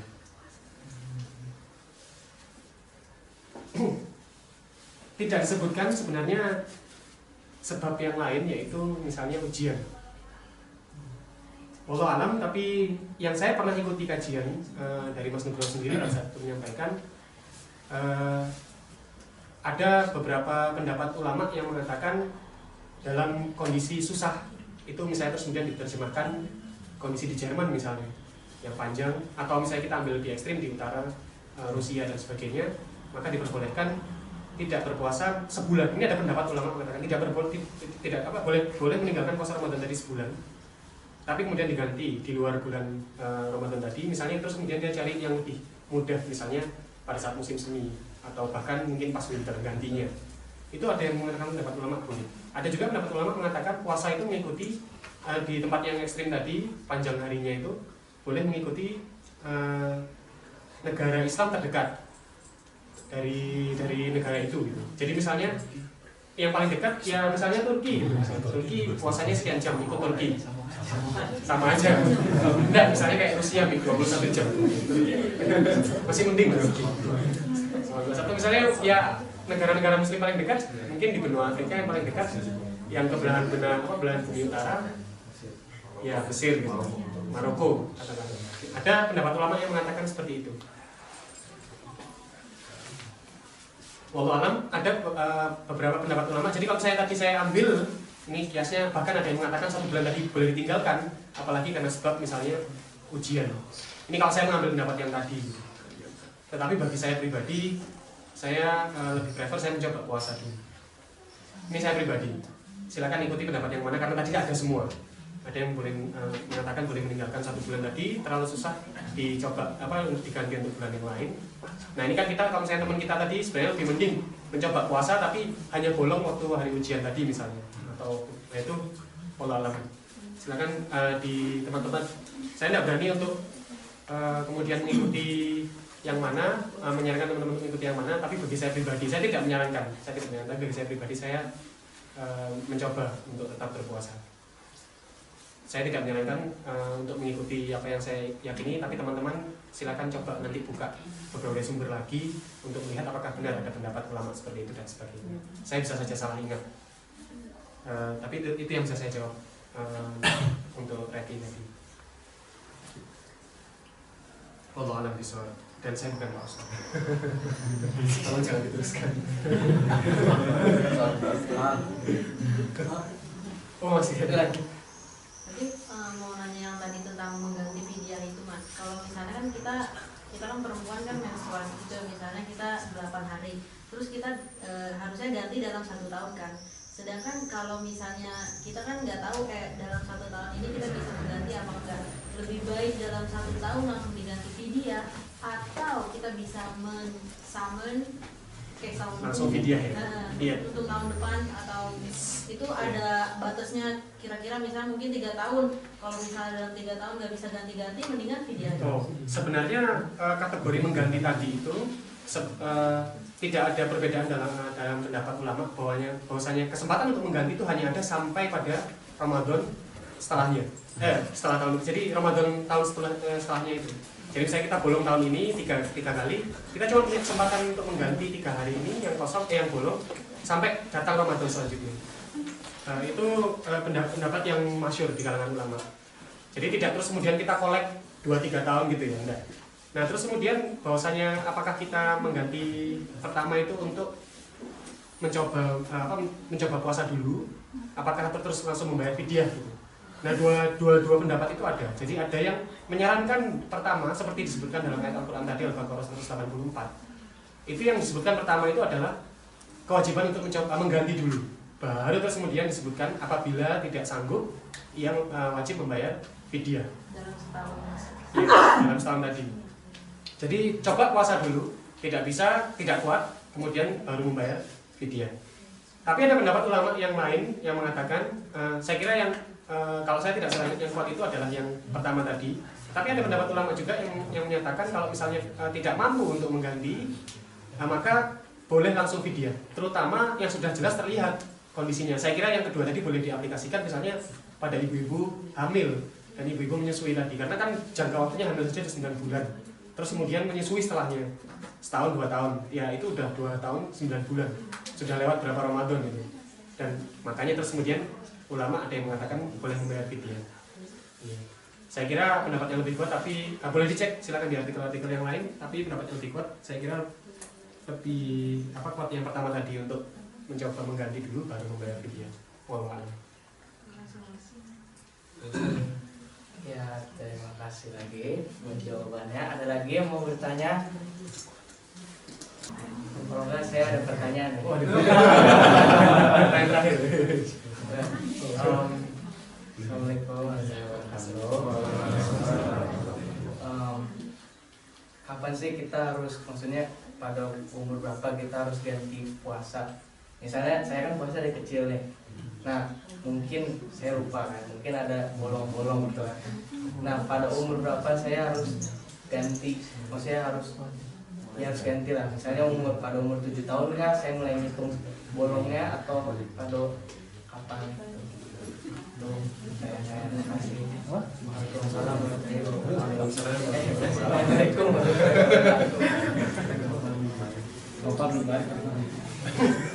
Jadi sebenarnya pertanyaan yang bagus. Kalau misalnya dulu kita sudah sejak kecil mulai puasa, walaupun puasanya puasa beduk dan seterusnya gitu ya. Terus kemudian sebenarnya kewajiban sampai kapan kita harus mengganti puasa yang lubang atau yang bolong tadi. Saya kira tidak ada perdebatan di antara ulama bahwasanya segala kewajiban bagi muslim muslimat itu mulai dari satu waktu, terus kemudian puasa, zakat, apalagi haji ya, kalau misalnya mampu, itu wajib dilaksanakan bagi semua muslim muslimat tanpa terkecuali yang sudah balik. Jadi akil balik. Jadi akil balik itu bervariasi. Kalau dalam umur itu tidak bisa tidak bisa dipastikan, karena akil baliknya A dan B itu bisa jadi dalam usia yang berbeda. Tapi tanda-tanda akil balik tadi, contoh misalnya yang punya anak laki-laki atau yang mau punya anak laki-laki nanti, anak laki-laki itu, jadi di antara kita mungkin kita sudah tahu kalau tanda-tandanya di antaranya suaranya sudah mulai berubah misalnya, terus tumbuh rambut di wajah, bagian-bagian tertentu di wajah dan misalnya di daerah kemaluan. Terus kemudian yang laki-laki itu jangkauannya semakin besar misalnya. Nah, yang paling ultimate dari kesemua itu boleh nggak ada, tapi biasanya yang paling banyak diambil untuk menjadikan dasar itu betul-betul menjadi akil balik itu adalah mimpi basah. Kalau laki-laki, apa bahasa Jerman? Ini apa? Nastrom. Jadi begitu kita nanti begitu kita pada saat mimpi basah, nah itu pada saat itu pula kita diwajibkan sholat 5 waktu tadi sudah wajib semua. Jadi begitu kita, maksudnya wajib itu adalah kita meninggalkan mendapatkan dosa, melaksanakan mendapatkan pahala. Pada saat kita sebelum akil balik itu nggak wajib sholat itu tadi, tapi orang tua kita selalu membiasakan. Hikmahnya adalah karena begitu kita masuk akil balik itu supaya tidak kaget dengan amalan-amalan yang sebenarnya bagi orang luar yang non muslim itu luar biasa beratnya. Contohnya sholat 5 waktu. Karena begitu kita tahu, saya dapat beberapa komentar dari kolega saya, Anda kok bisa menjaga sholat 5 waktu? Karena teman saya kebetulan satu ruangan. Kalau saya sholat di situ, saya sholat di situ, dia kok bisa menjaga sholat 5 waktu? Kok bisa puasa Ramadan itu kan membutuhkan disiplin yang luar biasa. Saya pikir hikmah orang tua mengajarkan saya sejak kecil untuk puasa dan sholat 5 waktu adalah ini. Jadi kalau misalnya dia tidak diajari sejak kecil untuk ikut berpuasa, untuk ikut bangun sahur, untuk ikut baca Al-Quran, untuk ikut sholat 5 waktu, maka akan ada masa di mana dia kaget dan sudah tentu dia merasa berat untuk melaksanakan kewajiban tadi. Makanya tadi hikmahnya orang tua yang hafal mencoba mengajak hafal puasa mulai sejak dini. Nah, sejak kapan mengganti? Sejak kita yang laki-laki mulai mimpi basah tadi itu sudah wajib. Berarti kalau misalnya dalam lubang kita wajib mengganti. Tapi kalau masa kita sebelum akil balik tadi bolong nggak apa-apa, puasa beduk nggak apa-apa, tapi setelahnya nggak boleh. Sama dengan perempuan. Jadi perempuan tanda akil balik itu diantara lain ya menstruasi itu yang paling ini yang sepadan dengan mimpi basah tadi. Jadi mulai menstruasi, terus kemudian bagian tertentu itu mulai berubah gitu ya, ukurannya. Nah itu juga adalah salah satu tanda. Jadi secara umur tidak bisa. Tetapi pertanyaannya bagaimana terus kemudian apabila ada seorang anak yang sampai usia 10 tahun misalnya belum juga mendapatkan mimpi basah. Dalam ulama-ulama Imam Syafi'i mengatakan, jadi ulama Imam Syafi'i itu antara lain memberikan batasan. Kalau saya tidak belum mendapatkan mimpi basah sampai 10 tahun 14 tahun. Jadi batasnya dari beberapa ulama Imam Syafi'i itu 14 tahun. Tetapi sebagian besar ulama atau yang lebih besar dari bagian-bagian kecil yang mengatakan 14 tahun itu sebenarnya tidak ada batasan. Jadi bisa saja itu nanti terjadi pada usia 17 dan seterusnya. Jadi tidak ada batasan kapan datangnya menstruasi atau akil balik tadi, atau mimpi basah. Jadi tanda seorang muslim menjadi akil balik. Itu saja yang bisa saya sampaikan untuk pertanyaan dari Nopal tadi. Kalau misalnya tidak ada pertanyaan yang masih ada. Terima kasih jawabannya. Ya, kasih jawabannya Pak Mas Odi. Pertanyaan berikutnya, silakan.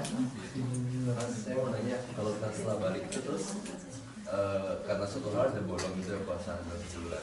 Terus mungkin karena hal lain juga dalam setahun itu belum sempat ganti. Terus ketemu bulan Ramadan tahun selanjutnya. Nah, setelah bulan Ramadan itu kan kita mau ganti yang setahun sebelumnya banget itu. Tapi kita lupa jumlahnya. Itu benar-benar lupa mana kayaknya. Bulan masih puasa 30 hari. Terima kasih pertanyaannya. Pertanyaannya susah.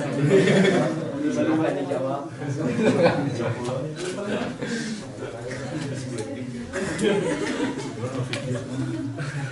Malam, jujur saya tidak bisa menjawab pertanyaan itu tadi.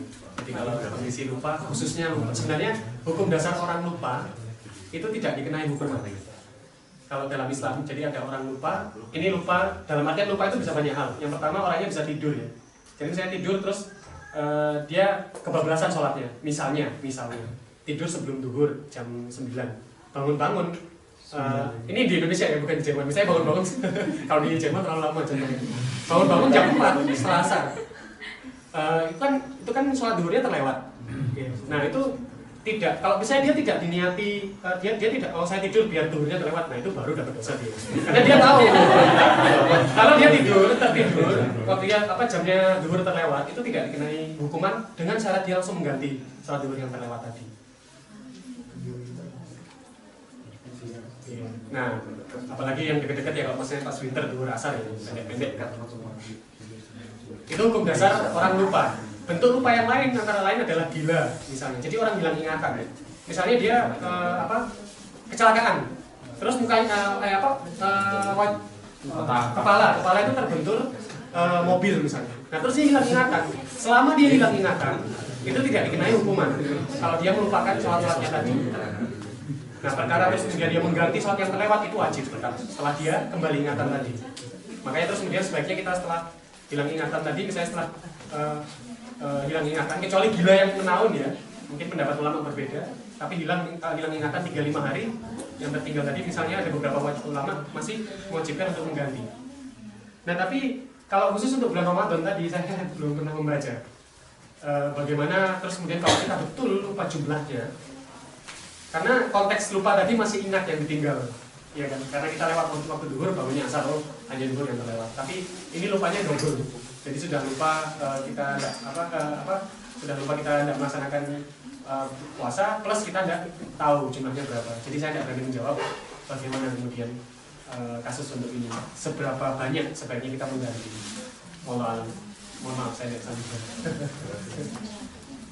Terima kasih lagi buat jawabannya. Mas Eren, silakan. Ya, assalamualaikum warahmatullahi wabarakatuh. Mas, ini saya mau nanya kan, bentar lagi seminggu lagi grounding itu mau nyuci nih. Nah, baik di Indo atau di sini kan pasti mohon maaf lahir batin dan segala macam. Nah, untuk menyamakan menyamakan apa sih ucapan yang tepat di yang harus yang baiknya diucapkan gitu pada saudara-saudara kita Muslim pas hari lain. Terima kasih pertanyaannya. Jadi kalau misalnya kita di Indonesia terutama, maka kita akan banyak sekali menjumpai istilah-istilah seperti minal aidin wal faizin. Mohon maaf lahir dan batin misalnya. Nah, terus kemudian pertanyaannya apakah itu yang dicontohkan oleh Nabi?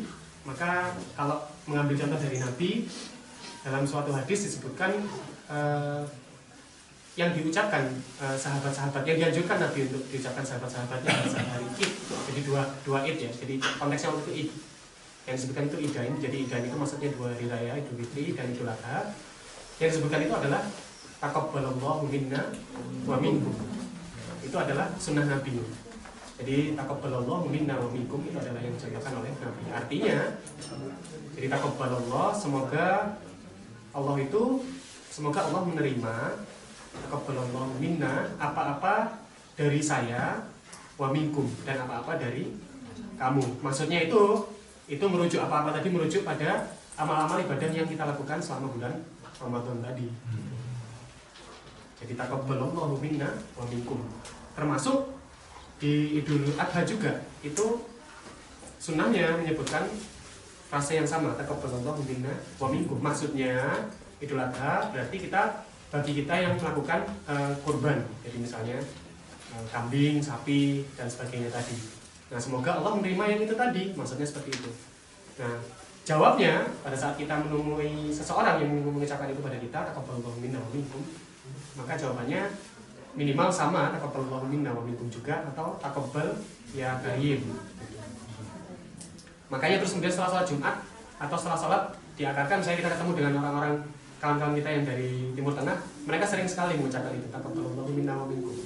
Maksudnya semoga sholatnya diterima seperti itu. Itu sebenarnya ucapan yang dianjurkan untuk diucapkan di 2 hari raya, Idul Fitri dan Idul Adha. Masalah kemudian ditambahkan setelah perkataan itu, iya, siyamana wa siyamakum, atau misalnya terus dalam doa salat tarawih, Allahumma taqabbal minna salatana wa siyamana wa ruku'ana wa sujudana wa tasbihana dan seterusnya. Itu boleh gitu, karena sama saja kan sebenarnya itu amalan-amalan yang kita lakukan. Jadi ya Allah terimalah saya ibadah saya, sholat saya, rukuk saya, sujud saya, terus kemudian tasbih saya dan seterusnya. Sama.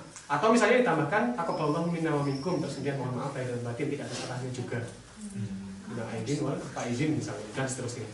Kalau mencontoh Nabi silakan ditambahkan, silakan dipakai taqabbalallahu tadi karena sudah ada contohnya. Walaupun misalnya mengucapkan minal aidin wal faizin, saya kira kita tidak perlu terus kemudian menyelisihi, terus kemudian salah itu gitu. Saya tidak berani bilang salah sebenarnya sampai pada salah. Tapi yang jelas saya hanya berani bilang kalau yang contohkan Nabi seperti itu tadi, bahwasanya terus kemudian orang mengucapkan hal itu tidak ada salahnya juga karena yang diucapkan itu juga baik. Jadi dan apalagi mengingat pada saat itu kita niatnya adalah silaturahim. Jadi silaturahim itu adalah wajib hukumnya. Perbedaan pendapat untuk menggunakan kalimat apa yang digunakan di hari Idul Fitri, silakan mengambil pendapat masing-masing yang sudah ada dari Nabi, sudah dicontohkan, atau misalnya yang sudah menjadi tradisi tetap bisa dilaksanakan. Yang lebih bagus adalah mengkombinasikan kedua-duanya, karena kita tidak menyelisihi yang lain. Sehingga tidak ada, supaya tidak ada perselisihan tadi, maksudnya supaya tetap menjaga tali silaturahim. Jangankan ucapan yang diucapkan pada hari raya Idul Fitri dan Idul Adha, bahkan perselisihan jumlah rakaat salat tarawih pun, entah itu 23 atau itu 8, itu seyogianya tidak menjadi perdebatan. Jadi misalnya ada yang melaksanakan 8, 23 boleh selama tidak bertengkar. Karena dalam suatu contoh disebutkan, dalam suatu cerita oleh Syekh Ali Jabir disebutkan, jadi ada 2 warga kampung pada saat itu berselisih masjid yang baru ini harus melaksanakan salat tarawih 23 atau 8. Yang satu bersikeras 23 karena Masjidil Haram dan Masjid Haramain itu tidak mungkin sesat. Karena dua masjid Haram itu melaksanakan salat tarawih 23, ya kan? Dari di Mekah dan di Madinah itu salatnya 23. Tidak mungkin sesat katanya orang satunya. Nah, sedangkan yang satunya membawa hadis dari Aisyah radhiyallahu anha. Jadi Aisyah mengatakan salat Nabi itu 8 jumlahnya. Jadi 2 sebutkan seperti itu. Jumlahnya 8. Dan Aisyah tidak mungkin berbohong, kata orang satunya tadi. Jadi ini Haramain nih, nggak mungkin bohong. Apa Syekh di sana? Iya, Aisyah memang bohong katanya orangnya begitu. Akhirnya bertengkarlah 2 orang ini. Syekh Ali Jabir memberikan solusi untuk tidak tarawih kemudian. Ditutup saja masjidnya, diumumkan kepada jamaah tidak tarawih daripada bertengkar. Karena menjaga silaturahim hukumnya wajib, tapi tarawih hukumnya sunnah. Wallahu bisa. saya bisa menjawab sampai pada titik itu. Jadi yang diberikan oleh contoh oleh Nabi adalah taqabbalallahu minna wa minkum, tanpa perlu menyelisih yang lain. Silakan ditambahkan kalimat yang sudah menjadi tradisi kita untuk ucapkan dalam keluarga kita. Itu juga boleh. Kalau misalnya masih ada pertanyaan? Iya. Mungkin pertanyaannya nggak terlalu ini saja. Kalau misalnya ada ya perempuan gitu akhir balik dianya nggak mens karena dianya mengidap sindrom gitu, ada kelainan pada alat reproduksi wanitanya, jadi dianya nggak mens sampai ya karena lakinya misalnya nggak ada gitu. Itu hitungan akhir baliknya dari akhir baliknya dari umur berapa ya? Iya. Kalau bisa saya tidak pernah spesifik membaca pendapat ulama tentang kasus medis khusus bagi wanita yang memiliki kelainan organ reproduksi sehingga tidak mengalami menstruasi. Tetapi yang bisa saya ambil kasus serupa, jadi ada kasus pada saat itu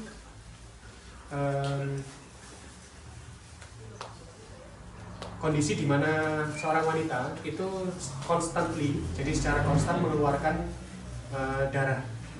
Jadi ini sebaliknya kasus ini. Dan pada saat itu fatwa ulama yang diketengahkan dalam artikel itu, jadi mengambil batas wajar, misalnya harusnya berhenti, misalnya katakanlah setiap berapa hari. Tetapi terus kemudian kalau misalnya dia terlalu panjang daripada yang lain, besar kemungkinan dia sedang memiliki atau sedang kena penyakit, dan itu masih itu diperbolehkan untuk terus kemudian dia mengambil waktu yang normal, biasanya menstruasinya berapa, terus kemudian tetap melaksanakan ibadah setelahnya. Jadi walaupun tetap keluar, tapi ini adalah pendapat yang sebenarnya tidak berhubungan dengan kasus tadi gitu, tapi ini sebaliknya. Nah, kalau misalnya saya ambil dari pendapat ulama tentang hal ini, maka sebaiknya untuk kasus semacam itu berarti mengambil akil balik perempuan rata-rata itu mengambil usia berapa dan menetapkan sendiri. Jadi saya sudah akil balik dan pada saat itu juga saya melaksanakan kewajiban-kewajiban saya. Tapi saya tidak pernah membaca artikel itu secara langsung. Yang pernah saya baca yang satunya tadi. Secara constantly, jadi mengeluarkan darah, ternyata kena penyakit, jadi boleh terus kemudian mengambil batas normal yang biasanya dia ambil, terus kemudian melaksanakan ibadah wajib setelahnya. Wallahu a'lam bishawab.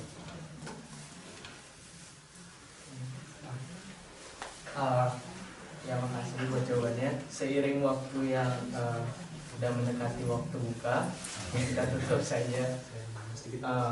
Ya, tanya jawab. Saya tutup dengan beberapa hadis yang jadi bagi kita yang ingin berbuat kebaikan sebenarnya tidak terbatas kebaikan itu. Jadi ini kesimpulan saja. Jadi kita sudah sejak awal tadi membahas hadis dari Aisyah radhiyallahu anha yang mengatakan bahwa dalam 10 malam terakhir tadi Rasulullah itu yang pertama mengencangkan ikat pinggangnya, kemudian yang kedua apa tadi? Saya menghidupkan malamnya, terus kemudian yang ketiga membangunkan keluarganya.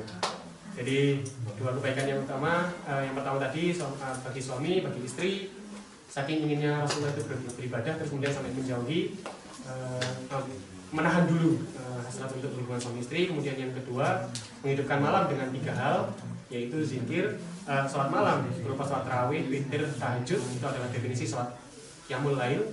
Terus kemudian juga baca Quran dan berzikir. Nah, itu definisi 3 yang menghidupkan malam tadi. Nah, terus kemudian yang terakhir tadi membangunkan keluarganya, supaya yang dapat malam Lailatul Qadar tadi tidak hanya dirinya sendiri saja. Menambahkan kategori yang kedua tadi, yaitu menghidupkan malam untuk berbuat kebaikan, di antara lain setiap tasbih. Ini hadis dari Abu Dzar radhiyallahu anhu, Rasulullah bersabda, setiap tasbih, maksud tasbih itu adalah ucapan subhanallah, adalah sedekah. Setiap tahmid, ucapan alhamdulillah, adalah sedekah. Setiap tahlil, ucapan la ilaha illallah, adalah sedekah. Setiap takbir, Allahu Akbar, itu adalah sedekah. Menyuruh berbuat baik adalah sedekah. Mencegah perbuatan mungkar juga sedekah. Jadi banyak sebenarnya definisi perbuatan baik. Nah, terus kemudian sebenarnya hadis itu kalau diselesaikan, kalimat akhirnya ada kalimat terakhir, yaitu dan semua itu bisa diganti. Jadi semua itu tasbih, tahmid, takbir, menyuruh berbuat baik, mencegah kemungkaran itu semuanya bisa diganti dengan sholat duha. Hadis yang lain dituturkan dari Abu Dzar juga, telah diperlihatkan kepadaku amal-amal perbuatan umatku, baik yang baik maupun yang jelek. Aku mendapatkan dalam kelompok amal perbuatan yang baik antara lain menyingkirkan gangguan di jalan.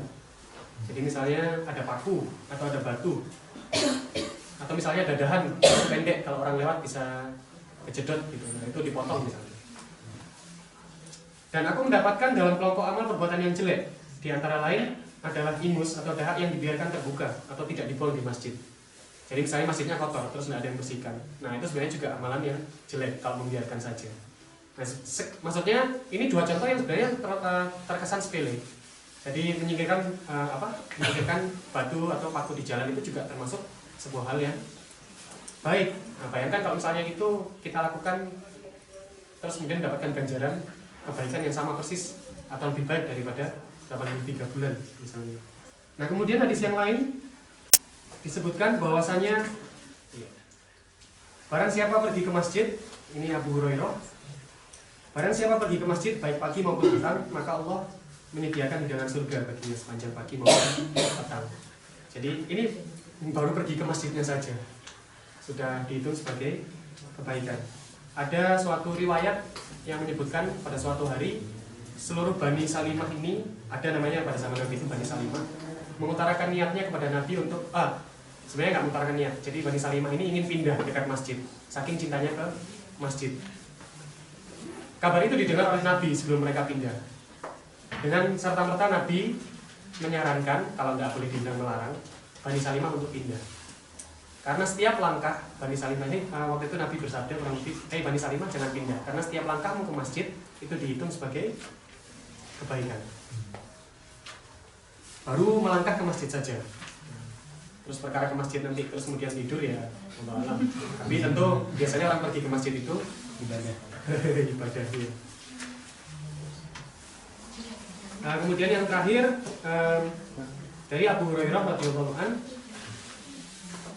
wahai muslimah, janganlah sekali-kali seorang tetangga merasa hina untuk memberikan sedekah kepada tetangganya.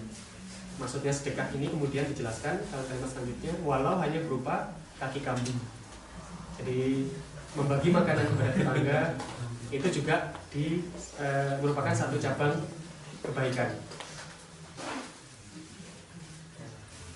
Saya kira itu saja yang bisa saya sebutkan. Sebenarnya masih banyak. Dari hadisnya mungkin cabang kebaikan itu ada sekitar 15-20 hadis, jadi saya sebutkan mungkin hanya 3-4-nya. Saya tutup, semoga apa yang saya sampaikan ini bermanfaat, terutama sebagaimana yang saya sampaikan. Saya cari topik apa yang cocok tadi untuk disampaikan sebagai pengganti Mas Nur. Kemudian saya ketemu topik ini bukan karena ini menarik, tetapi lebih kepada pengingat diri saya sendiri. Semoga Allah memperkenankan saya mengingatkan diri saya sendiri sehingga melaksanakan apa yang saya katakan.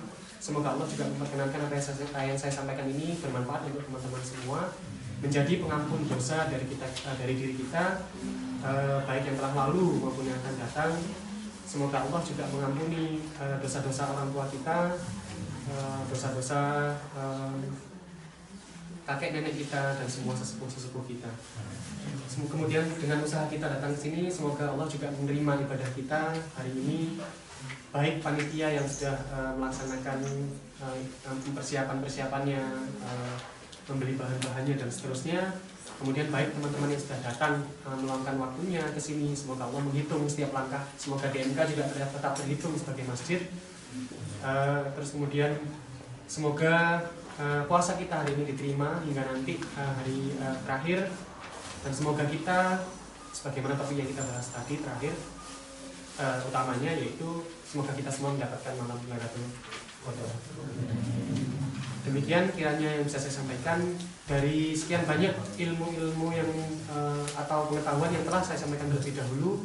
Bisa jadi apa yang saya sampaikan tadi ada yang salah, bukan karena salah redaksi, bukan karena salah hadisnya atau salah bukunya, tetapi karena salah saya menyampaikannya. Jadi alangkah lebih baik kalau misalnya teman-teman nanti cross check semua apa yang saya sampaikan tadi. Kalau perlu silakan ambil pendapat, justru saya sarankan justru mengambil pendapat ulama-ulama yang jauh lebih kredibel daripada saya yang sekarang begini ini. Karena background saya bukan ustadz seperti yang saya sampaikan oleh Noval tadi. Saya tidak belajar ilmu agama, khusus di pesantren ataupun di sekolah-sekolah agama, saya belajar seperti teman-teman belajar semuanya, saya belajar ilmu teknik, saya lebih tahu persamaan diferensial daripada bagaimana cara mengartikan satu kata per kata dari bahasa hadis tadi dan seterusnya. Nah, demikian, mohon kurang lebihnya mohon maaf. Bila taufik wal hidayah. Assalamualaikum warahmatullahi wabarakatuh. Saya sedikit ada koreksi dari Bapak Mas Koting. Assalamualaikum warahmatullahi wabarakatuh. Tadi saya sempat mengatakan pertanyaan dari Yusron tadi ya tentang ucapan yang tadi saya mengatakan ucapan yang dicontohkan oleh Nabi itu sebenarnya salah kalimatnya. Tadi saya double cek lagi di Majmu' Fatawa itu sebenarnya sunnah pada saat itu yang melakukan ucapan taqabbalallahu minna wa minkum itu antara sahabat ternyata ceritanya. Jadi antar sahabat semuanya itu melakukan itu. Sunnah Nabi itu ada 2 bentuknya, ada 3. Kalau Nabi tidak mengiyakan berarti Nabi diam dan atau melarang. Nah, dalam hal ini yang ucapan yang bukan berasal dari Nabi tadi, taqabbalallahu minna wa minkum tadi sebenarnya tradisi dari sahabat-sahabat. Tapi Nabi ada di situ juga pada saat itu. Dan Nabi tidak melarang. Nah, itu termasuk sunnah gitu. Jadi yang kalimat yang benar yang disunnahkan oleh Nabi. Karena sunnah sendiri itu mencakup perkataan Nabi yang mengiyakan, melarang atau juga mendiamkan. Di taqabbalallahu minna wa minkum sekali lagi itu awalnya dimulai oleh tradisi antara sahabat itu setelah salat Id, Fitri sama Idul Adha. Koreksi saya itu. Terima kasih. Assalamualaikum warahmatullahi wabarakatuh.